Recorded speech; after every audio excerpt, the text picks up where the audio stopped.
गुज़िश्ता एक दो रोज़ पहले मशहूर कॉमेडियन कुणाल कामरा ने अपने तंज़िया वीडियो में एकनाथ शिंदे को निशाना बनाया था, जिस पर उनके हामियों ने स्टूडियो में जहां उन्होंने वीडियो रिकॉर्ड की थी उस जगह पर जाके तोड़फोड़ की और फिर पुलिस ने उनको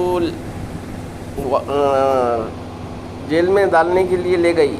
तो इसी पर उन्होंने एक और वीडियो बना डाली, हम होंगे कंगाल एक दिन, के बाद काफ़ी तनाज़ा खड़ा कर दिया है। ये वीडियो उन्होंने महाराष्ट्र के नायब वज़ीर आला एकनाथ शिंदे के ख़िलाफ़ तबसरे के तौर पर बनाई थी, जिसमें उन्होंने सियासी तंज पेश किया। इसके नतीजे में एकनाथ शिंदे के साहब के हामियों ने स्टूडियो में तोड़फोड़ की। इस वाक़े के बाद कुणाल कामरा ने ना सिर्फ माफ़ी मांगने से इनकार किया, बल्कि सोशल मीडिया पर अपनी पोजीशन को मजबूती से बरकरार रखा। उन्होंने कहा वो ना तो दबाव में आएंगे और ना ही तशद्दुद वाली भीड़ से डरेंगे।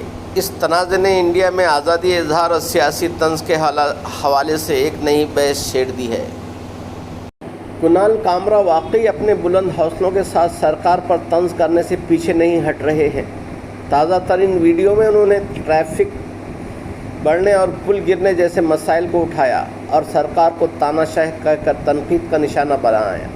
इसके बाद मुंबई में शिंदे साहब के हामियों ने उनके स्टूडियो में तोड़फोड़ की, लेकिन उससे उनके हौसले कम नहीं हुआ, बल्कि वो मज़ीद जोश के साथ सामने आ रहे हैं। उनका कहना है कि वो अपने तंज के ज़रिए समाजी मसाइल को उजागर करते रहेंगे, चाहे उसके नतीजे में तनाज़ात ही क्यों ना खड़े हों।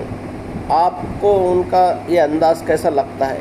क्या वो वाकई बदलाव ला सकते हैं या सिर्फ शोर है? कमेंट करके बताएं। पसंद आए तो लाइक शेयर सब्सक्राइब करें। सुनने का बेहद शुक्रिया। मिलते हैं इसी के साथ नई इन्फॉर्मेशन के साथ।